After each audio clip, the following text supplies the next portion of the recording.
What up, guys? It's your boy Implosion here, and it's February 21st, 2018, and we're in the middle of the NBA All-Star break.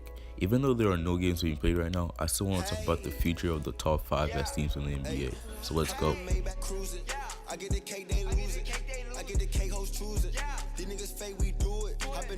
In this video, all in my opinion, I think that most people are gonna agree with me, but I also understand the people are also gonna disagree with me. So my top 5 teams in the NBA right now are the Boston Celtics, Toronto Raptors, Golden State Warriors, Houston Rockets, and the Cleveland Cavaliers. So right now we're at this point of the season where not much is gonna be changed with a specific team's roster. So the trade deadline has already passed, and all the good players that are on the free block or any free agents or many players from the D League that will be coming up from the NBA, none of these things will be happening anymore. So basically, these are going to be the set rosters for the end of the year for each of these teams. So although you might see a bit of changes for the starting lineups, and maybe a few lucky players might come up from free agency or the D League into one of these teams, but for the most part, this is what these teams are going to look like. So if you guys seen any experimentations where coaches have tried to maybe tweak the starting lineups a bit, that will not really be popular anymore for the second part of the season. So basically it's going to be final rosters, basically everything. So the starting lineups for most of these teams in the NBA, I think all teams in the NBA right now should be final, and I don't expect to see many changes on a day-to-day basis regarding starting lineups and minutes played by players. The first team we're going to be talking about is the Boston Celtics. I think that everybody's going to agree with me when I say the Boston Celtics have a very bright future ahead of them, with players like Jason Tatum, Jaylen Brown, Terry Rozier, and all-stars to actually play with them and help them with their experience, such as Kyrie Irving, Al Horford, and Gordon Hayward when he comes back next year. I think the Celtics have a very bright future. I think if you were not one of those people who don't think that the Celtics were a contender this year, next year you should for sure think that the Boston Celtics are a contender and for sure will make the NBA Finals in the East. Make the NBA Finals by playing in the East next season.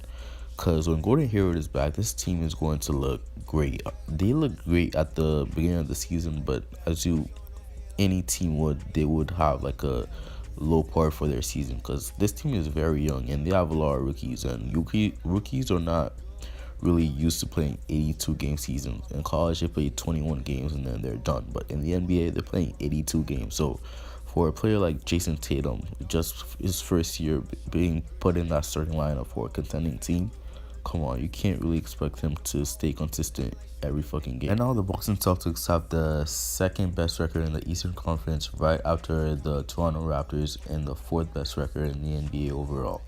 Because of their terrible ending before the All-Star break, this team has dropped a lot in people's consideration for their rankings amongst other NBA elite teams, because they lost 3 of the last 4 games. That should not be happening for a elite caliber team. Even though every team struggles, but an elite team should not be losing 3 games in a row and losing 3 of the last 4 games. I think the All-Star break is going to do a lot of good for this team, because I think it's going to help finalize a lot of the minutes and starting lineups for Brad Stevens and all the coaching staffs. Because when they picked up Greg Monroe right before the trade deadline, not everybody's sure what they were going to do with him, because we still had a lot of players for his position. And I think after this break, he's going to be able to put in some more practice in with the team and get familiar with the defense and their offensive style.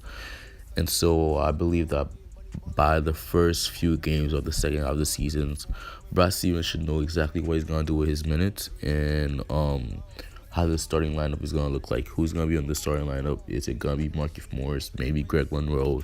Is Theis going to be in the starting lineup somehow? But I think everything should be finalized. And for the rookies like Theis and Jason Tatum, even second-year players like Jaylen Brown or Terry Rozier, I think they're really going to be benefiting from their break and the rest that they're going to be getting, and to start the second half of the season fresh and bring this team back to the top of the Eastern Conference, where I think they should be. Even though the Cleveland Cavaliers are back right now, I think this Boston Celtics should still be at the top of the Eastern Conference. So after this crazy trade deadline, the new Cleveland Cavaliers roster looks very different than it did at the start of the season. They really let go of Isaiah Thomas. So if you really think about it, they basically traded Kyrie Irving for Larry Nance Jr. and Jordan Clarkson in a first round pick. Come on, guys. Really? Alright. I think it's very obvious to say that the Cleveland Cavaliers are gonna stay on winning games, even though I don't think they're gonna be the top seed of the Eastern Conference at the end of the season. I think they're gonna have a fantastic ending to the season, and this should make for a very interesting offseason. Because what is LeBron gonna do? Is he actually gonna leave, or should he actually stay with this new Cavaliers core that's actually looking really good, pretty young? Because before this trade, the Cleveland Cavaliers were the oldest team in the NBA. I think they still are, but they really lost a lot of just useless weight with this trade and got a lot of new good players. That's really going to help them for this finals push. Even though I think they have a 0 chance of winning the NBA finals, they should have a great second half to the season. And I'm really excited to see what's going to happen with this team by the end of the season. I really respected what the Golden State Warriors did over this trade deadline, because they didn't really make any crazy moves, even though they have some really ambitious goals for this offseason and next year's offseason. But this year they just stay put, and they relatively have the same roster they had from the start of the season. So I'm really interested to see what's going to happen in the Eastern Conference Finals with the Golden State Warriors versus what I think is going to be the Houston Rockets. And people are really saying that they want this Golden State Warriors Cleveland Cavaliers era to end, but I really don't think it's going to be ending anytime soon, because the Golden State Warriors, they want to keep building on their success. They're not just content with the success they have now with their 2 championships, and they're not really just happy with that. So I think they're going to be looking to actually build onto that success. They've even confirmed this themselves, saying they're really interested into getting players like Anthony Davis. Because imagine the Golden State Warriors actually getting Anthony Davis. He's still a relatively young player for his position. So Anthony Davis will actually confirm this Golden State Warriors legacy for years to come. Even though for sure, I think the Golden State Warriors within the next 2 years will lose one of their 4 All-Stars, and Kevin Durant, Stephen Curry, Klay Thompson, or Draymond Green. But I think they still have a great legacy ahead of them, and nobody should be waiting for this Golden State Warriors era to end, because I think they're going to run the NBA for at least another 4 years, no matter what. So don't expect them to end anytime soon. For the most part, I expect the Houston Rockets to stay on the same trend that they have been on this whole season for the second half of the season. So they have a really good record. Their defense is good. Their offense is great. And I think the future is also bright for this team. Even though they have some great all-stars and older players, they also have a good young core and really athletic core that's really going to help them this season and also in the future, next season and years after that.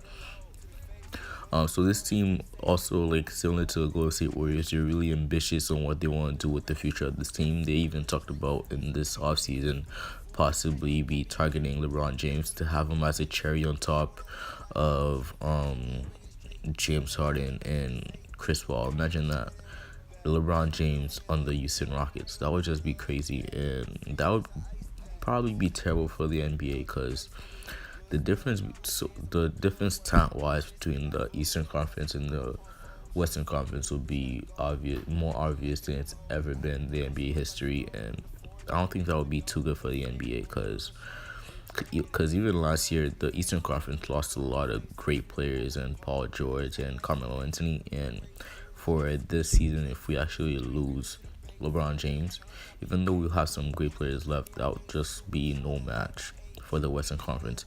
Even though the NBA is trying not to differentiate the Eastern and Western Conference as much with the new All-Star game setup and what they want to do with the NBA playoffs in the future, but I think that will still be bad for the NBA.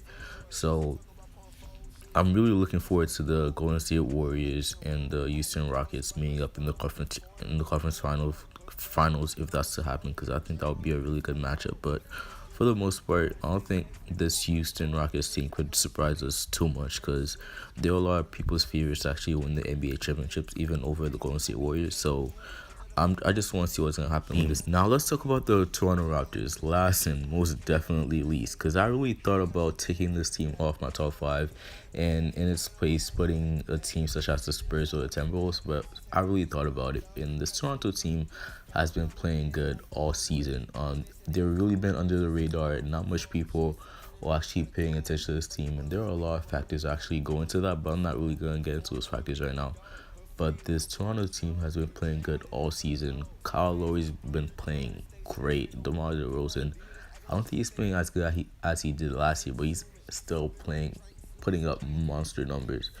And they're actually doing really good. They have the best record in the East. I think they're a game and a half above the Boston Celtics. They're actually doing really good right now. And I think people should be paying attention to this team. Although I'm saying this, I don't think they have any chance at winning the NBA Finals. I don't even think they're going to get into the Eastern Conference Finals, because I don't really put much on this team, even though they're playing really good. They're playing pretty good opponents, but I don't think this team has much to offer in the NBA in terms of the star talent that they have right now and their possibilities for the future. They're playing really good right now. I think what we're getting out of them right now is the best we could possibly get for this team.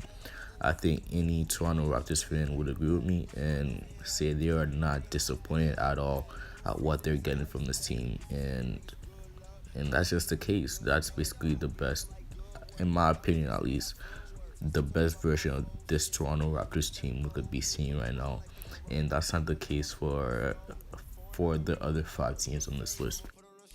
So this is, in my opinion, the top 5 teams in the NBA right now. Agree with it or not, let me know your opinions in the comments below. So this is my first video like this, and I would really love some feedback. And if you liked it, please like it and subscribe and share this with your friends and help support me in making new content like this. Thanks.